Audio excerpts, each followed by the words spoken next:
আসছে এটা তো বাইকনা জানে না। বাইকনা টিউবওয়েল লাইনে ফোন দিয়ে কয় খালামণি তো আমার বাসায়, আমরা ঘুরি। কি হয়েছে? দিবুমণি খালামণি আমাদের বাসায়, এখানে আসেন, নিয়ে যান। তার মানে কি নিজের ঘরেই শত্রু তারাই ধরায় দেয়। সময়ের ব্যাপার মাত্র। সুতরাং সময়ের ব্যবধানে যদি কারো ক্ষমতার অপব্যবহার করে কেউ যদি কারো উপর আক্রমণ করে, হতে পারে এই সময়টুকু আমার উপরে করতে পারে কি পারে না। সুতরাং মাঝে মধ্যে একটা কথা বলি, গাড়ির চাকা সবসময় রাস্তায় থাকে না, কোনো কোনো সময় খাদেও পড়ে, আবার গাড়ি উল্টে চাক্কা উপরেও ওঠে। সুতরাং গাড়িতে ওঠার পর নিজের হেডামলা মনে করা ঠিক না, কথা বল ঠিক কিনা? আজকেও কিছু কিছু মানুষ যারা আছি, দেখেন খেয়াল করে, একটু পরিবর্তনের কারণে ক্ষমতা কেউ পায় নাই, আর একজনের বাড়িতে গিয়ে হামলা, বাড়ি জ্বালায় দিচ্ছে, বাড়ি পোড়ায় দিচ্ছে, এরকম অবস্থা হয়েছে কি হয়নি? এরকম অবস্থা হচ্ছে। এটাই কি ইসলাম শিক্ষা দিয়েছে? মক্কা বিজয় হলো, মাত্র 2 জন ব্যক্তি মক্কা থেকে চলে গেলেন, মুহাম্মদ রাসূলুল্লাহ সাল্লাল্লাহু আলাইহি ওয়াসাল্লাম পরি, পাশাপাশি গেলেন আবু বকর রাদিয়াল্লাহু তাআলা আনহু। 8 বছরের ব্যবধানে আবারও মক্কায় প্রবেশ করেছেন। কয় বছরের ব্যবধানে? 8 বছরের ব্যবধানে মক্কায় প্রবেশ করেছেন 10,000 সৈন্য নিয়ে। বলেন না সুবহানাল্লাহ। মক্কা বিজয় হলো, মুহাম্মদুর রাসূলুল্লাহ সাল্লাল্লাহু আলাইহি ওয়াসাল্লাম মক্কায় প্রবেশ করলেন। মক্কায় প্রবেশ করার পর মানুষদেরকে সাধারণ ক্ষমা ঘোষণা করে দিলেন। বলেন সুবহানাল্লাহ। এটা হলো সাধারণ ক্ষমা ঘোষণা করা। এটাই হলো ইসলামের আদর্শ, এটাই হলো ইসলামের নৈতিকতা। সেখানে তিনি সাহাবাদেরকে শিক্ষা দিয়েছিলেন, পালায়নকৃত ব্যক্তিদেরকে আক্রমণ করো না। তার মানে দেশ থেকে দেশান্তরে চলে যাচ্ছে, যাক, এরা মক্কার বাইরে যাইতেছে, যাইতে দেন, এদেরকে আক্রমণ করা যাবে না। যুবকদের উপরে আক্রমণ করো না, নারীদের প্রতি আক্রমণ করো না, বিকলাঙ্গ যারা রয়েছে, যারা প্রতিবন্ধী, তাদের উপরে আক্রমণ করো না। এই নির্দেশগুলো দিচ্ছেন। সাহাবারা চিন্তা করলেন, ইয়া রাসূলুল্লাহ, ইয়া হাবিবাল্লাহ, আপনি যেরকম ভাবে শর্ত চাপিয়ে দিচ্ছেন, ওদের আক্রমণ করো না, ওদের করো না, ওদের করো না, আক্রমণটা করবো কারে? ঠিক না? রাসূল সাল্লাল্লাহু আলাইহি ওয়াসাল্লামকে বলতেছেন, ইয়া রাসূলুল্লাহ, আক্রমণ করবো কাকে তাহলে? রাসূল সাল্লাল্লাহু আলাইহি ওয়াসাল্লাম বুঝাচ্ছেন, ও আমার সাহাবারা, সরাসরি যদি কোনো ব্যক্তি সামনাসামনি মক্কা বিজয়ের ক্ষেত্রে বাধা দিতে আসে, কঠোর হাতে প্রতিহত করো। বলেন আল্লাহু আকবার। তার মানে সরাসরি যদি কোনো ব্যক্তি সামনে পড়ে যায়, সেটারে কঠোর হাতে প্রতিহত করো, তার মানে সাইজ করো। এই শিক্ষা দিলেন। সবাইরে মাফ করে দিব, কিন্তু সরাসরি যদি কেউ সামনে এসে আক্রমণ করে, তারে কিন্তু কমে ছাড়া যাবে না। এখন যেই ব্যক্তি পালন করতেছে, সে যাইতেছে, যাইতে দাও। আত্মসমর্পণ করা ব্যক্তির উপর আক্রমণ করা রাসূলের আদর্শ। এখন ধরে মাররে, খাওরে, লুট কররে, চুরি কররে, ডাকাতি কররে, হচ্ছে কি হচ্ছে না? এটাই ইসলামের আদর্শ না। ইসলাম শিক্ষা দিয়েছেন মানবতা, ইসলাম শিক্ষা দিয়েছেন আদর্শ, ইসলাম শিক্ষা দিয়েছেন ক্ষমা করে দেওয়া। তাহলে আমাদের ক্ষমা করে দেওয়ার দরকার আছে না নাই? আমরা সকলকেই ক্ষমার দৃষ্টিতে দেখবো ইনশাআল্লাহ। তার মানে আমরা চাই বাংলাদেশটা শান্তিপূর্ণ একটা দেশে পরিণত হোক। আল্লাহ পাক রব্বুল আলামিন বাংলার জমিনটারে কোরআনের জমিন হিসেবে কবুল করুন বলে আমিন। সম্মানিত হাজিরিন, যে কথা বুঝাতে যাচ্ছিলাম, তাহলে মুনাফিক তো তারা যারা সময়ের ব্যবধানে নিজেদের আমলের সাথে সাথে নিজেদের পোশাক, নিজেদের তসবিহ, নিজেদের হাতের তসবিহ, মাথার পট্টি সব কিছু পরিবর্তন করতে পারে, তারাই হলো জাতির শ্রেষ্ঠ মুনাফিক। কথা বলেন ঠিক কিনা? তাহলে আলোচনা করতেছিলাম 3 নাম্বার মুনাফিক। 4 নাম্বার হলো আল্লাহ পাক রব্বুল আলামিন 4 নাম্বার আদর্শ শিক্ষা দিচ্ছেন। ঈমান ভঙ্গ হয়ে যাওয়ার 4 নাম্বার কাজ হলো আল্লাহর নবীর আদর্শ ব্যতীত অন্য কারো আদর্শে নিজেকে নিয়োজিত করা, অন্য কারো আদর্শ মানা, রাসূলের আদর্শ ব্যতীত অন্য যে কারো আদর্শ মানা। ঈমান ভঙ্গ হওয়ার কারণ কয়টা বলছিলাম? কয়টা? আরো জোরে কয়টা বলছি? ঈমান ভঙ্গ হয়ে যাওয়ার কারণ হলো 10টা। আমার ভিতরে যদি থাকে আমি সংশোধন হয়ে যাব, আপনার ভিতরে থাকলেও সংশোধন হয়ে যাব। এই ইরাদা, এই আকীদা, এই ওয়াদা করেই কিন্তু আমি গুনাহগার আলোচনা করতে শুরু করেছিলাম। প্রথমটা হলো শিরক করা, দ্বিতীয়টা কুফরি করা, তৃতীয়টা হলো মুনাফিকি করা, 4 নাম্বার আলোচনা চলছিল আল্লাহ পাক রব্বে কারীম প্রেরণ করেছেন রাসূল। রাসূলের আদর্শ না মেনে অন্য যে কারো আদর্শ মানলেই ঈমান থাকবে না, চলে যাবে? অবশ্যই চলে যাবে। আমরা দুনিয়ার জমিনে বসবাস করি, শুধুমাত্র কেবলমাত্র রাসূলের আদর্শ মোতাবেক যদি জীবন পরিচালনা করতে পারি, তবেই তো না নিজেদেরকে দুনিয়ার জমিনে ঈমানওয়ালা দাবি করতে পারবো। আল্লাহ রাসূল সাল্লাল্লাহু আলাইহি সাল্লাম একটা হাদিসে জানাইলেন, আবু হুরায়রা রাদিয়াল্লাহু তাআলা আনহু তে হাদিসটা বর্ণনা করা হলো। আল্লাহ রাসূল সাল্লাল্লাহু আলাইহি সাল্লাম বললেন, ক্বালা রাসূলুল্লাহ সাল্লাল্লাহু আলাইহি সাল্লাম মান আতাআনি দাখালাল জান্নাহ। বলেন না সুবহানাল্লাহ। আবু হুরায়রা রাদিয়াল্লাহু তাআলা আনহু বলেন, রাসূল সাল্লাল্লাহু আলাইহি সাল্লাম বলেছেন, মান আতাআনি দাখালাল জান্নাহ, যেই ব্যক্তি আমার অনুসরণ করবে সে জান্নাতে প্রবেশ করবে। বলেন সুবহানাল্লাহ। ওমান আসানি ফাকাদ আওয়া। রাসূলের আদর্শ হলো এটা, যদি আমার অনুসরণ করো জান্নাতি, আর আমার অনুসরণ না করলে জাহান্নামী। সুতরাং আমরা রাসূলের আদর্শে আদর্শবান হতে চাই কি চাই না? তাহলে দুনিয়ার জমিনে যেই আদর্শ রয়েছে, অনেকেই অনেকভাবে ফেসবুকে স্ট্যাটাস আমরা জেনে থাকি, দেখে থাকি, শুনে থাকি, বা অনেকের 5 দিন থেকে আমাদের মাঝে বেশি আসে। আমরা কেউ বলি জিয়ার সৈনিক, কেউ বা বলে মুজিবের সৈনিক। কথা বলটি কিনা? আছে না নাই? কেউ বা জিয়ার, কেউ বা মুজিবের। আমরা কি তাদের সৈনিক না আমরা রাসূলের সৈনিক? আমরা কার সৈনিক হয়ে মরতে চাই? কার সৈনিক হয়ে দুনিয়ার জমিনে বাঁচতে চাই? আমাদের নেতাকে, যারা বলতেছি না তাদের নেতাকে। আমার মনে হয় আমার কথাগুলো আপনাদের লাগতেছে যে হুজুর মাত্র বাক স্বাধীনতা পেয়েছেন তাই যে শুরু করছেন, সামনে ক্ষমতা পাইলে যেন আরো কি করবেন। হুজুর আগেও যেরকম এখনো সেরকম, কোরআন যা বলতেছে তাই বলতেছি। আমরা চাই দুনিয়ার জমিনে কোন মানুষ যদি দাবি করে যে আমি ঈমানওয়ালা, ঈমানদার, অবশ্যই তার কার আদর্শ মানতে হবে। তাহলে আমরা যদি নিজেদেরকে ঈমানদার দাবি করি, অবশ্যই আমাদের রাসূলের আদর্শ মানতে হবে। কথা বলেন ঠিক কিনা? রাসূলের আদর্শ ব্যতীত কোন ব্যক্তি যদি বলে আমি মুজিবের সৈনিক, আমি মুজিবের আদর্শে আদর্শবান, তাহলে ওই ব্যক্তি কি ঈমানদার বলে দাবি করতে পারবে? সে মুজিবের আদর্শ যদি দাবি করে কখনোই সেই ঈমানদার দাবি করতে পারবে না। কেউ যদি বলে আমি জিয়ার সৈনিক, আমি জিয়ার আদর্শে আদর্শবান, কখনোই সেই ঈমানদার দাবি করতে পারবে না। কোন ইসলামের লোক যদি মনে করে যে আমি অমুক লিডারের সৈনিক, অমুক যা বলবে তাই, না বললে নাই, সে যত বড় কুতুব, যত বড় বুজুর্গই হোক না কেন, ওই ব্যক্তিও জান্নাতি হতে পারবে না। জান্নাতি ব্যক্তি তো তারা ঈমান তো ঠিক রাখতে পারবে ওই সমস্ত জাতি যিনি দাবি করবে আমি একমাত্র, কেবলমাত্র, শুধুমাত্র রাসূলের সৈনিক। কথা বলেন ঠিক কিনা? তাহলে ঈমান রক্ষা করার, ঈমান ভঙ্গ হয়ে যাওয়ার 4th নাম্বার কারণ হলো রাসূলের আদর্শ ব্যতীত অন্য কারো আদর্শ মানা। অন্য কারো আদর্শ মানলে কি হয় দেখেন, খেয়াল করে। একজন সাহাবী ছিলেন আব্দুল্লাহ ইবনে উবাই ইবনে সুলুল। তিনি পৃথিবীর জমিনে রাসূলের সমস্ত আদর্শ মানলেন, সব কাজ করলেন। যুদ্ধের ময়দানে যান, নামাজের জামাতে শরীক হন, প্রথম সারিতে এসে দাঁড়িয়ে যান, রাসূলের পাশাপাশি থাকার চিন্তা করেন। কিন্তু তিনি যখন দুনিয়া থেকে চলে গেলেন, আল্লাহ জানাইয়া দিচ্ছেন ইয়া রাসূলুল্লাহ, ইয়া হাবিবাল্লাহ, তার ব্যাপারে দোয়া করবেন তো দূরের কথা, তার কবরের কাজ দিয়েও যাবেন না। বলেন না নাউজুবিল্লাহ। অবস্থা বুঝছেন? কারণ কি? কারণ হলো একটাই, আব্দুল্লাহ ইবনে উবাই ইবনে সুলুল রাসূল আরবি সাল্লাল্লাহু আলাইহি সাল্লামের প্রত্যেকটা আদেশ মানতেন, কিন্তু একটা জায়গায় শুধু মানতেন না, সে নেতা হিসেবে স্বীকার করেছেন সর্বক্ষণ আবু জেহেলরে। বলেন না নাউজুবিল্লাহ। লিডার মানতেন আবু জেহেলরে, কিন্তু রাসূলের সাথে চলতেন। কিসের জন্য চলতেন? চলার পিছনে একটা কারণ হলো রাসূলের সাথে চলে চলে তিনি ইসলামের ক্ষতি করেছেন না লাভ করেছেন? ক্ষতি করেছেন। মানে ইসলামের সাথে মিশে মিশে ইসলামের ক্ষতি করা সহজ হবে, এখান থেকে সমস্ত কিছু গোয়েন্দাদের মতো আদান প্রদান করছেন আবু জেহেলের কাছে। সুতরাং তিনি ইসলামের সবথেকে বড় দুশমন ছিলেন। আর এটা আল্লাহ জানাইয়া দিলেন যে আপনি তার জন্য দোয়া করে কোনো লাভ নাই, আপনি দোয়া করলেই কবুল করা হবে না। আর প্রত্যেক ইমানদারের কর্তব্য হলো কোনো বিজাতির জন্য সে দোয়া না করে, দোয়া তো দূরের কথা, কবরের কাজ দিয়েও যেন না যায়। বলেন না নাউজুবিল্লাহ। তাহলে 3য় নাম্বার কারণ হলো রাসূলের আদর্শ ব্যতীত অন্য কারো আদর্শ আমরা মানব না। কথা বলেন ঠিক কিনা? যারা রাসূলের আদর্শে দেশ চালাতে চাবে, আমরাও তাদের আদর্শে আদর্শবান হতে চাই। আল্লাহ পাক রব্বুল আলামিন আমাদের প্রত্যেকের একামতে দিনের পথে কবুল করুক, বলি আমিন। এবার সংক্ষিপ্তভাবে বুঝাতে যাচ্ছি 5ম নাম্বার ঈমান ভঙ্গের কারণ। ঈমান ভঙ্গ হয়ে যাওয়ার 5ম নাম্বার কারণ হলো আল্লাহর বিধান যাদের ভালো লাগবে না।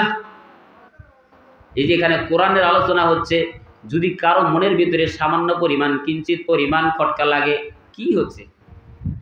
অথবা মনে করেন কোরআনের একটা আয়াতুল কারিমা নাজিল হয়েছে, ভালো লাগতেছে না কোরআনের আলোচনা, ভালো লাগে না কোরআনের আয়াত, তেলাওয়াত ভালো লাগে না কোরআনের, যদি কোনো ব্যক্তি কোনো মুহূর্তে কোনো সময়ের জন্য যদি চিন্তা করে কোরআনের আলোচনা তার মনের ভিতরে যদি কিঞ্চিত পরিমাণও খটকা লাগে, কি পড়তেছে ভালো লাগতেছে না, ভালো লাগবে না কেন? সুর ভালো হোক মন্দ হোক, তেলাওয়াত করতেছে আল্লাহর কোরআন, ঠিক কিনা? সেটা আমাকে ভালো লাগতেই হবে, কতক্ষণ, ঠিক কিনা? সুর যে কোনো সুরেই হতে পারে, যে কোনো সুর হোক না কেন, যদি হয় আল্লাহর কালাম, ভালো লাগার দরকার আছে না নাই? আছে। এটা আল্লাহর কোরআন ভালো না লাগার প্রশ্নই আসে না।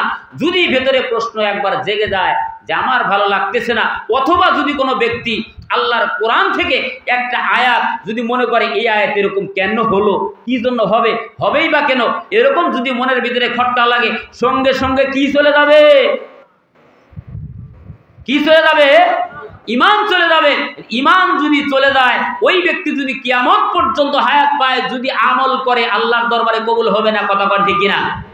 আল্লাহ পাক রব্বুল আলামিন আমাদের বোঝার মতো তৌফিক দান করুক, বলে আমিন। তাহলে কোরআনের আলোচনা তাদের ভালো লাগবে না। প্রত্যেকটা আয়াতুল কারিমা অবশ্য আমাদের পড়া, মানে এর সাথে রেফারেন্স দেওয়ার দরকার ছিল।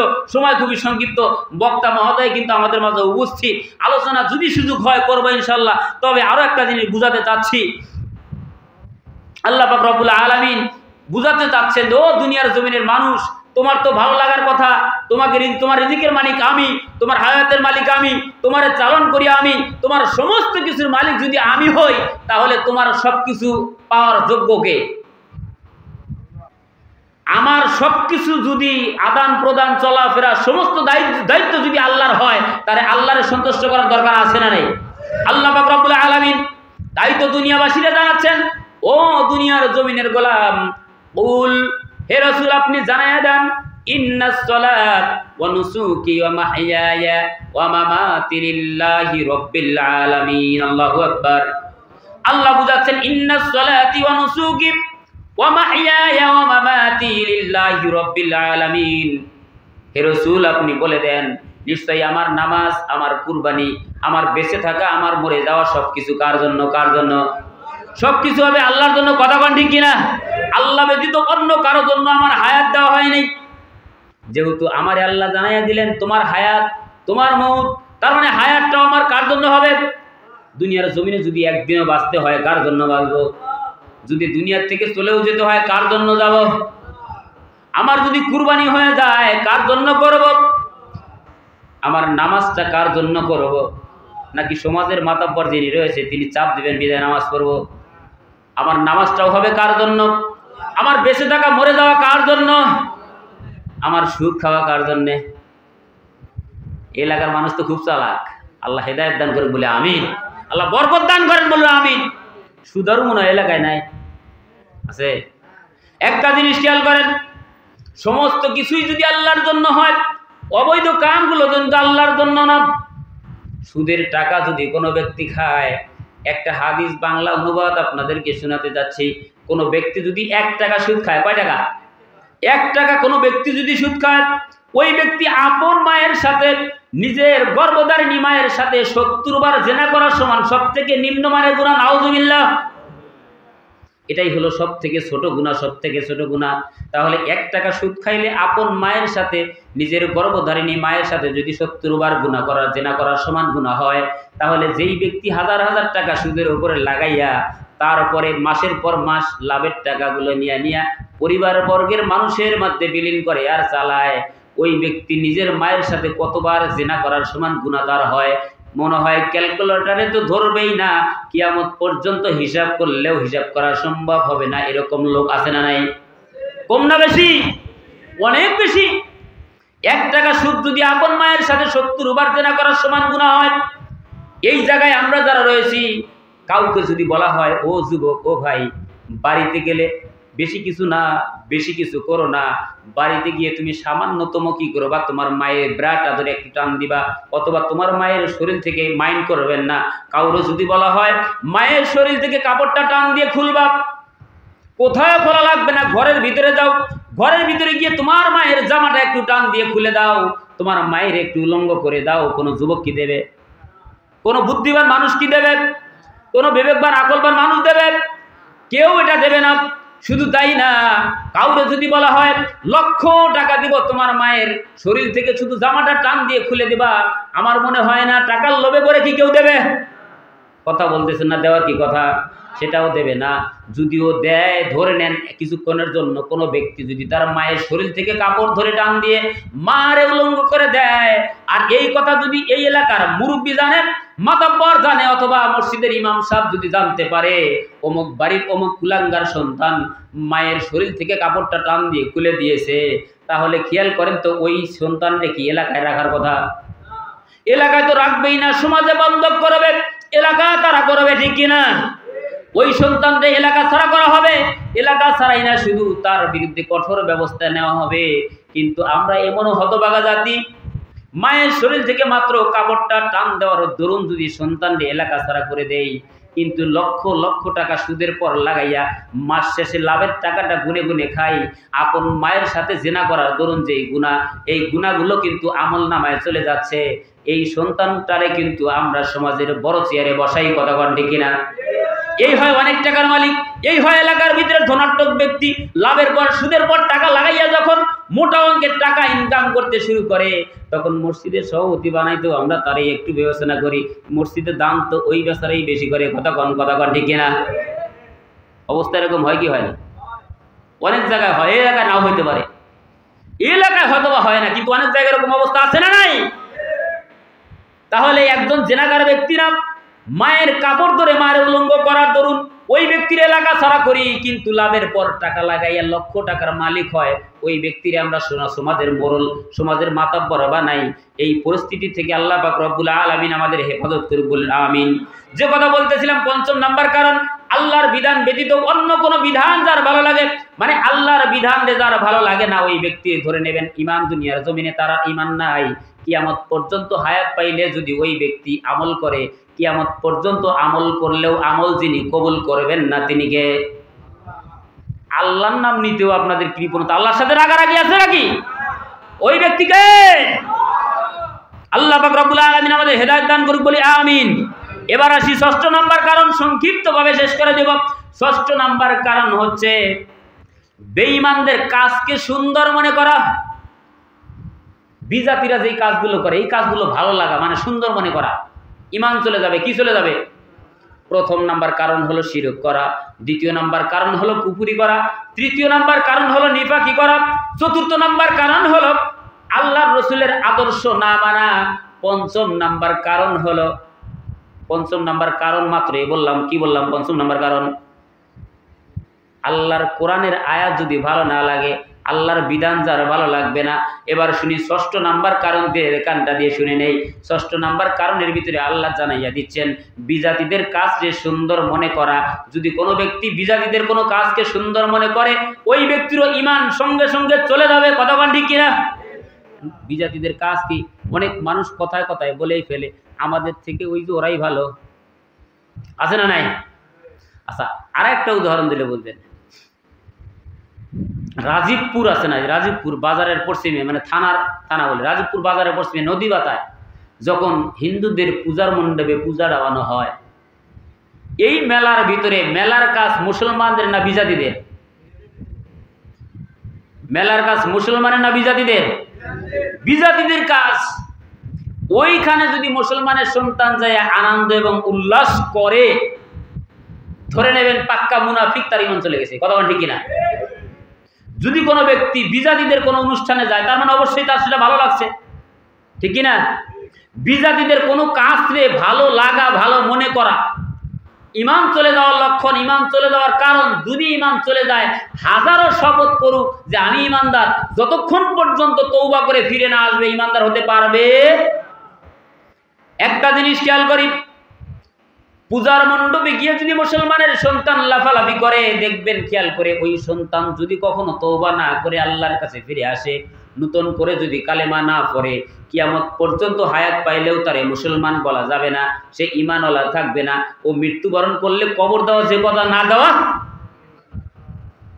কিন্তু আমরা তো এমনও হতভাগা কপাল পোড়া জাতি, আমাদের মাথার যারা ছিলেন, আমাদের প্রধান যারা ছিলেন, তারা তো মাঝে মধ্যেই বলেই ফেলতেন, যেমন আমাদের শেখ হাসিনা ছিলেন, তিনি তো বলেই ফেলাইছেন মা দুর্গা ঘুরে চলেছে, দেশে ফসল ভালো হয়েছে, বলছে কি বলে নাই? আহারে, কত বড় কপাল পোড়া হলে এরকম কথা বলতে পারে। মা দুর্গা বুঝে চলে নাকি দেশে ফসল বলে? আচ্ছা, দেশে ফসল ভালো দেওয়ার মালিক কে? ফসল কম দেওয়ার মালিক যিনি, তিনি কে? অতিরিক্ত বৃষ্টি দেওয়ার পরেও ফসল ভালো হয়, তিনি কে? বৃষ্টি ছাড়াও ফসল ভালো করে দেন যিনি, তিনি কে? অথচ তিনি বললেন মা দুর্গা বুঝে চলেছে দেশে ফসল ভালো হয়েছে। আর তো একজন মন্ত্রী তো বলেই ফেলেছিলেন যে আমাদের জন্য একটু দোয়া করতে বললেন, আছে না নাই? এখন কিন্তু দেখেন খেয়াল করে, সময়ের ব্যবধান, সময়ের কালের পরিবর্তনে তাদের আর খুঁজে পাওয়া যায় না। আছে? আছে? খেলা হবে, আরো খেলা হয়, আসো খেলি, এই ভাষাগুলো আছে এখন? নাই। কত কিছুই না তারা করেছে। মা দুর্গারে বুঝে দিয়ে দেশে ফসল নিয়ে আসলো, দেশে শান্তি নিয়ে আসলো। দুর্গার কাছে দেশে শান্তির জন্য চাইলো যে শান্তি চাই, আমাদের বাংলাদেশটা যেন ভালো চলে। আরে তোমারে তো ভারতে পাঠানো হয়েছে দেশে শান্তি চাওয়ার জন্য না। সবর করে আসো, আসো, তুমি পূজার মণ্ডপে যাওয়া, যাও, ভালো কথা। তোমার পূজার মণ্ডপে গিয়ে তো দেশে শান্তি চাওয়া, এটা মুসলমান জাতি কামনা করতে পারে না, কথা ঠিক কিনা? আহা, কপাল পোড়া জাতি, কপাল পোড়া জাতি। এরা সোজা হয় কখন? একটা কথায় কথা চলে আসে। পুকুরের পাশে বসবাস করতো একটা ব্যাঙ, ব্যাঙের পাশেই বসবাস করতো গর্তের ভিতরে একটা সাপ। এটার নাম কি? সাপ আর ব্যাঙ। হয়তো ভাবতেছেন হুজুর কোরআন থেকে বলছেন, না কোরআন থেকে না, হাদিস থেকে না, হাদিস থেকেও না, কথার কথা আর কি। গর্তের ভিতরে সাপ আর বসবাস করতো ব্যাঙ, দুজনের মধ্যে খুব গভীর ভাব। কোনো এক সময় ব্যাঙ বলতেছে, আচ্ছা বন্ধু, তোমার সব কিছুই ভালো, তোমার গঠন কত ভালো, কত বড় লম্বা তুমি, তোমার গায়ে কত জোর, এই যে তুমি যখন ফানা তোলো ফস করে ওঠে, তোমার সব কিছুই খুব ভালো লাগে, কিন্তু তোমার একটা জিনিস ভালো লাগে না। বলে কি? তুমি যখন চলাফেরা করো না, ক্যাক্কর ব্যাক্কর করে হাঁটো, এটাই ভালো লাগে না। ব্যাঙের ভাষাটা এই যে হাঁটো না, তোমার হাঁটনিটা শুধু ভালো না, তোমার সব ভালো। অন্ত সাপের মাথা খারাপ হওয়ার কথা কিনা? সাপের মাথা খারাপ। সব প্রশংসা করার পর লাস্ট পর্যায়ে বলতেছে তোমার চলন বাঁকা। এটা আমার কিসের চলন বাঁকা? ফস করে উঠছে, তোরে এবার ধরবো। যেই ফস করছে, পাশে ছিল এক রাখাল। রাখাল চিন্তা করতেছে, কিরে ফস করলো, এটা তো সাপের শব্দ। কাছে গিয়ে দেখে সাপ পিডে সাইজ করছে। কি করছে? পিডে সাইজ করছে। সাইজ করার পর যখন মৃত্যুবরণ করছে, লম্বা করে শোয়া দিছে। ফস করার পর ব্যাঙ তো লাফায় লাফায় যায়। কিছুক্ষণ পর ব্যাঙ চিন্তা করছে, এখন দেখি তো পরিস্থিতি কি। পরিস্থিতি মনে হয় মোটামুটি পরিবেশটা সুন্দর হয়েছে। এই পরিবেশ সুন্দর কিনা দেখার জন্য ব্যাঙ এসে কয়, দেখে যে সাপের মুখ দিয়ে রক্ত বেরোইছে, লালা চুরেছে, মাথাটা রাখালে থেতরে দিছে। কাছে বসে ব্যাঙ বলে, বন্ধু, সারা জীবন একত্রে চললাম, একসাথে চললাম ফিরলাম, সামান্য একটা উপদেশ দিলাম যে শুধু চলনটা ভালো করো। এই চলন ভালো করলেই তো তোমার সাথে আমার শত্রুমি থাকতো না। এটা করতে পারলা না, বরং আমারে আক্রমণ করলা। এখন তো তোমার এমন সাইজ করছে, তুমি তো এখন সোজা হয়েছো, আর তো বাঁকাও হতে পারো না। কথা বল ঠিক কিনা? ব্যাঙ বলতেছে, দোস্ত সোজা হইলা, কিন্তু মুখ দিয়ে লালা আসার পর। এরকমও ব্যক্তি পৃথিবীর জমিনে আছে, এরা সোজা হয় যখন মুখে লালা আসে। কথা ঠিক কিনা? আমি কিছুদিন আগেও একটা কথা বলেছিলাম, মাঝে মধ্যে একটা কথা বলি, হয়তো ভাই যে আপনাদের পাশেই কবরস্থানের কোনো এক আলোচনায় বলছিলাম, যারা শুনেছেন মনে রাখেন। আমি বলছিলাম, যেহেতু বাংলার জমিনটা ঘোর কালো আমানিশা এসেছে, হতাশ হবার কোনো কারণ নাই। একটা উদাহরণ দিয়েছিলাম, বটতলা থেকে গাড়িতে উঠেছি ঢাকার উদ্দেশ্যে, ঢাকা যাব। গাড়িতে একজন ভদ্রলোক বসা, একজন ব্যক্তি হঠাৎ করে ধূমপান করতেছে। কি করতেছে? বিড়ি খাচ্ছে। বলতেছে, ভাই বিড়ি খান কেন?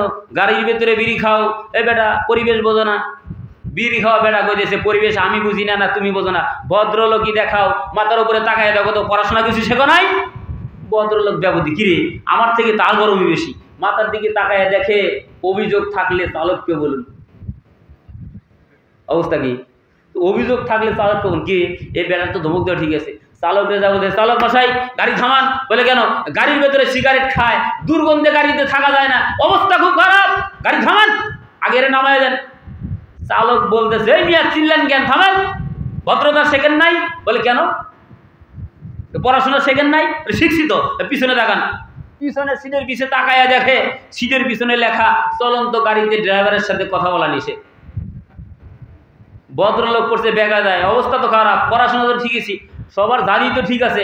এই সিগারেট খাওয়া ব্যক্তি বলতেছে, চালককে বলেন, চালক বলতেছে পিছনে দেখেন, পিছনে দেখতেছি চলন্ত গাড়িতে চালককে কিছু বলা নিষেধ, তাহলে তো অবস্থা খারাপ। অভিযোগ দিব কোথায়? বিড়ির গন্ধ তো আর সহ্য হচ্ছে না, এই অসচেতন, এই যে ধোঁয়া, পরিবেশ দূষণ, এটা তো আর ভালো লাগতেছে না, দুঃখ বলি কারে। সুতরাং সে চিৎকার করে বলতেছে, ড্রাইভার সাহেব সময় একদিন আসবে, কথা বল ঠিক কিনা? ড্রাইভার সাহেব সময় একদিন আসবে, গাড়ি তোমার চিরকাল চলবে না, হয়তো তোমার সামনের রাস্তা ফুরিয়ে যাবে, নয়তোবা তোমার গাড়ির তেল ফুরিয়ে যাবে, কথা বল ঠিক কিনা? তখন খেলা হবে। ড্রাইভার কইতেছে গাড়ি এক সময় থামবে, হয়তোবা সামনে গিয়ে তোমার রাস্তা ফুরাবে, নয়তোবা তোমার গাড়ির তেল ফুরাবে, তখন তোমারে আর যিনি বায়ু দূষণ করছে উভয়েরই সাইজ করব। সাইজ হচ্ছে কি হচ্ছে না? আমি কিছুদিন আগেই বলেছিলাম, বেশি দিনের কথা না, মাত্র কয়েক মাসের ব্যবধান, আপনার এলাকায় বলছিলাম সময়ের ব্যবধানে এমন সময় আসবে আমরাও কথা বলবো, পালানোর পথ খুঁজে পাবে না, কথা বলেন কিনা? সময় হয়েছে কি হয় নাই? পালানোর কোনো জায়গা নাই, নদী সাঁতরিয়ে পালানোর রাস্তা নাই, এয়ারলাইন বন্ধ, পাসপোর্ট ভিসা বন্ধ, সবকিছু যখন বন্ধ, তখন তো তারা সেনাবাহিনীর কাছে গিয়ে চোখের পানি ফেলে ফেলে কান্দ, কথা বলেন কিনা? সুতরাং ক্ষমতা পাওয়ার পরেই নিজেকে তাকব্বরি দেখিয়ে বাহাদুরি দেখানো, দাম্ভিকতা, এটা ইসলামের আদর্শ হতে পারে না, কথা বলেন ঠিক না? ক্ষমতার বাহাদুরি থাকে না তো চিরকাল, সময়ের সাথে সব হয় রে বিলীন, জেনে রেখো জালিমেরা সব জুলুমের ফল, পাবে একদিন ওরে পাবে একদিন, কথা বলেন ঠিক না? একদিন ব্যবধানে, সময়ের ব্যবধানে সবকিছুই পাওয়া যায়। সুতরাং ক্ষমতার বাহাদুরি দেখানোর দরকার আছে? দরকার নাই। আমরা সবাই সবারে ক্ষমার দৃষ্টিতে দেখবো, ভালোবাসার দৃষ্টিতে দেখবো, আমরা সবাই সবারে ভালোবাসার চেষ্টা করবো। আল্লাহ পাক রব্বুল আলামিন আমাদের সে তৌফিক দান করুক, বলে আমিন। তাহলে ঈমান ভঙ্গ হয়ে যাওয়ার কয় নাম্বার কারণ আলোচনা করতেছি? 6 নাম্বার কারণ হলো বেঈমানদের কাজকে ভালো মনে করা, মনে আছে? তাহলে যদি এই কাজটা কেউ করে তাহলে তার ঈমান চলে যায়। আল্লাহ পাক রব্বুল আলামিন আমাদের বেঈমানদের কাজকে ঘৃণার দৃষ্টিতে দেখার তৌফিক দান করি, বলেন আমিন। ইসলামের কাজগুলো আমাদের সুন্দর দৃষ্টিতে দেখার তৌফিক দান করি, বলি আমিন। 7 নাম্বার কারণ হলো জাদু টোনাকে বিশ্বাস করা। কোনো ব্যক্তি যদি কোনো ব্যক্তি জাদু দেখে দেখে যদি বিশ্বাস করে, জাদু করে করে ভাগ্য পরিবর্তন করে দিল, কত সুন্দর টাকা বানাইয়া দিল, জাদু করলো, ওই ব্যক্তি অমুক ব্যক্তির জাদু করে এটা করে দিল সেটা করে দিল, এই জাদুকর যারা রয়েছে আর জাদুকরদের যারা বিশ্বাস করে, উভয়ের ঈমান চলে যায়। যতক্ষণ পর্যন্ত কালেমা পড়ে মুসলমান না হবে, কিয়ামত পর্যন্ত হায়াত পাইলে যদি আমল করতে থাকে, কবুল করবেন না যিনি তিনিকে? আল্লাহ পাক রব্বুল আলামিন জাদুটোনা থেকে আমাদের ফিরে রাখার, জাদুটোনা বিশ্বাস থেকে আমাদের দূরে রাখার তৌফিক দান করুক, বলি আমিন। 8 নাম্বার কারণ শুনি, মুসলমানদের বৃদ্ধাচরণ করা। মুসলমান চলতেছে একদিকে, আমার তাদের কাজটা ভালো লাগতেছে না, মুসলমান কোরআন দ্বারা ফয়সালা করবে, আর ওই কাজ যদি ভালো না লাগে, মুসলমান চলছে একদিকে, আমি যদি গাড় মোরামি করে চলি অন্যদিকে, বুঝে নেবেন, ধরে নেবেন ঈমান চলে যাবে। তাহলে গোটা জাতি যদি ধ্বংসের দিকে যায়, একজন জাতি যদি ইসলামের পথে থাকে, সেই ব্যক্তি যদি হয় মুমিন, সেই ব্যক্তি যদি হয় মুসলমান, আমরা তারই আদর্শ মানবো, কথা বলেন ঠিক কিনা? গোটা জাতি গোমরার পথে গেল এটা দেখার বিষয় নয়। আল্লাহরে খুশি করার লক্ষ্যে আমার গোটা এলাকা যদি আমার বিপক্ষে যায়, তবুও আমাকে খুশি করতে হবে কাকে? আল্লাহকে। গোটা জাতি আমারে ভালোবাসুক, আল্লাহ আমারে ভালোবাসেন না, আল্লাহ রাগ করেন, এমন কাজ করা যাবে না। সুতরাং গোটা এলাকা যদি আমারে সম্মানের আসরে বসান, আর এই আসনে বসার জন্য যদি আল্লাহ নারাজ হন, আল্লাহ যদি বেজার হন, ওই কাজ কখনো করা যাবে। তার মানে ইসলামের বিরুদ্ধাচরণ কখনোই করা যাবে না, ইসলামের বিরুদ্ধে কখনোই যাওয়া যাবে। যখনই আপনি ইসলামের বিরুদ্ধে চলে যাবেন, ইসলাম চলছে একদিকে, আপনি যদি সেদিকে না গিয়ে বামপন্থীদের দলের পথে যদি পথ চলতে থাকেন, কিয়ামত পর্যন্ত যদি আপনি পথ চলেন, আপনার পথ চলা কখনোই শেষ হবে না। আপনি কিয়ামত পর্যন্ত হায়াত পাইলে সারা রাত সারা দিন যদি ইবাদত এবং বন্দেগী করেন, যদি আপনি ইসলামের বাইরে থেকে করেন, আপনি কখনোই সফলকাম হতে পারবেন না। যেমনিভাবে আমাদের লিডাররাও কিছুদিন আগে বলছেন যে আমরা দৈনন্দিন জীবনে প্রত্যেক রাতেই 80 রাকাত করে করে নফল নামাজ পড়ে তারপরে ঘুমের ঘর হয়ে যায়। বলছে কি বলে নাই? সে যদি ইসলামের পথে থাকতো তবেই তো না তার 80 রাকাত, তারপরেই তো না তাদের কীর্তিকলাপ। ঠিক মাত্র সময়ের ব্যাপার। হাউন আঙ্কেলের মতো শত সহস্র হাউন আঙ্কেল বাংলার জমিনে আসে না নাই? সমস্ত হাউন আঙ্কেলদের ইশারায় নয়, ডাইরেক্টলি বলে যেতে চাই, যারা মিডিয়া জগতে যারা এখনো শুনতেছে বা শুনবে, পরবর্তীতেও শুনবে, এই হাউন আঙ্কেলের মতো চরিত্র যেই জানোয়ারদের রয়েছে তাদের সাবধান করে দিতে চাই, তোমাদের চরিত্র পরিবর্তন করো। আলেমদের, ইসলামের, কোরআনের কখনো বিদ্যাচরণ করো না। বিদ্যাচরণ করা মাত্রই তোমার ঈমান চলে যাবে। কিয়ামত পর্যন্ত হায়াত পাইলেও এই ঈমানের চাইরানার দাম নাই। কথা ঠিক কিনা? তওবা করো, আল্লাহর রাস্তায় ফিরে আসো, নয়তো বা মরেও শান্তি পাবা না। দুনিয়ার জমিনে তো বাইরেই বের হতে পারতেছে না। আল্লাহ পাক রব্বুল আলামিন জানাচ্ছেন, মুসলমানদের বিদ্যাচরণ করো না। পরক্ষণে 9 নাম্বার কারণ হলো ঈমান চলে যাওয়ার পিছনে 9 নাম্বার কারণ জানাতে চাচ্ছি। কেউ যদি নিজেকে ইসলামের ঊর্ধ্বে মনে করে, ইসলামে কি আছে সব জানি আমি, আছে এরকম অনেক বুজুর্গ আছে, আর আমি সব পাই, কি আছে সব জানি, তার মানে কি ইসলামে যা আছে সব জানে? বেশি বড় বুজুর্গ দাবি করার লোক মনে হয় নাই? আছে না নাই? দেখেন খেয়াল করে, এক ভাই কয়দিন বললেন আলিফ বা তা সা এলে আমরা শিখছি মক্তবে, 4 তাকবীর দিয়ে দাঁড়াতে পড়া লাগে এটাও আমরা জানি, সূরা ফাতিহার পরে আবার সূরা পড়ে নামাজ না অন্য সূরা পড়ে নামাজ মিলাইয়া নামাজ পড়া লাগে এটাও আমরা জানি। এরকম মুফতি সাহেব আছে না নাই? আছে। মানে এরা দাবি করে যে আমরা সব জানি। হুজুরা কি জানে? আমরা তো সব জানি। এরকম যদি কোনো ব্যক্তি করে, চোখ বন্ধ করে ধরে নেবেন, কোনো ব্যক্তি যদি নিজেকে ইসলামের ঊর্ধ্বে মনে করে, সে হোক আলেম, সে হোক জালেম, অথবা কোনো গোত্রের, অথবা কোনো কওমের, যে গোত্রের যে দলেরই হোক না কেন, সে যদি মনে করে যা আছে সব আমি জানি, বুঝে নেবেন এটা শয়তান। ঠিক বলতে কি ভয় পাইতেছেন? শয়তানও কইতেছিল আমি সব জানি। শয়তান কইছে কি কয় নাই? শয়তান বলছে কি এমন আছে জানি না, সব জানি। কিন্তু যে বলে যে আমি সব জানি, বুঝে নেবেন পাক্কা শয়তান। ঠিক না? তার মানে সব কেউ জানতে পারে না। সে যত বড় বুজুর্গ আর আলেমই হোক না কেন, কোরআনের সব জানে, সব তার মুখস্থ, সব পারে, আমি সব, এটা বলা যাবে না। এটা হলো ঈমান চলে যাওয়ার 9 নাম্বার কারণ। 10 নাম্বার কারণ হলো ইসলামের বিধানকে কেউ যদি ঘৃণার দৃষ্টিতে দেখে। এই যে আজকে এখানে একটা মাহফিল হইতেছে, কিসের মাহফিল? এটা কোরআনের মাহফিল। আলোচনা বলা হয়েছে তাফসিরুল কোরআন মাহফিল। এখানে কোরআনের আলোচনা হবে। কিসের আলোচনা? কোরআনের আলোচনা। এটা যদি কেউ হীনমন্যাতে দেখে, ঘৃণার দৃষ্টিতে দেখে, কিসের কোরআনের মাহফিল হইতেছে? কিসের কোরআনের মাহফিল হইতেছে? যেরকম ঘৃণার দৃষ্টিতে দেখে। একজন তো আজকে বলেই ফেলেছে, হুজুর যে জায়গায় মাহফিল করবেন ওই জায়গায় তো কয়দিন আগে না পোলাপান বক্স বাজালো, সারা রাত আবার খিচুড়ি ভাগ করলো। একজন আজকে বলছে, কিন্তু নাম বলতেছি না, বলছে হুজুর যেখানে মাহফিল করবেন ওখানে না কয়দিন আগে পোলাপান বক্স বাজায় খিচুড়ি ভাগ করে খাইলো। খাইতে পারে খিচুড়ি ভাগ করে, কিন্তু এখন এই জায়গাটা কিসের জায়গা? কথা বলতেছে না। এটা কোন জায়গা? কোরআনের আলোচনা হচ্ছে জান্নাতীদের জায়গা। এটা জালিমদের জায়গা না। কতক্ষণ ঠিক না? এই জমিন জালিমদের জমিন না, এটা কোরআনের জমিন। এখানে কোরআনের আলোচনা হচ্ছে। হতে পারে এই মাইকে গান বাজতে পারে কি পারে না? আচ্ছা, মদের বোতল না, মদের একটা গ্লাসের ভিতরে আপনি মদ পান করেছেন, গ্লাসের ভিতরে মদ পান করেছেন। আচ্ছা, দোষটা কি গ্লাসের না মদের? দোষটা গ্লাসের না মদের? দোষটা মদের। গ্লাস তো অন্যায় করে নাই, ঠিক না? এই জায়গায় গান বাজছে, বাজতেই পারে।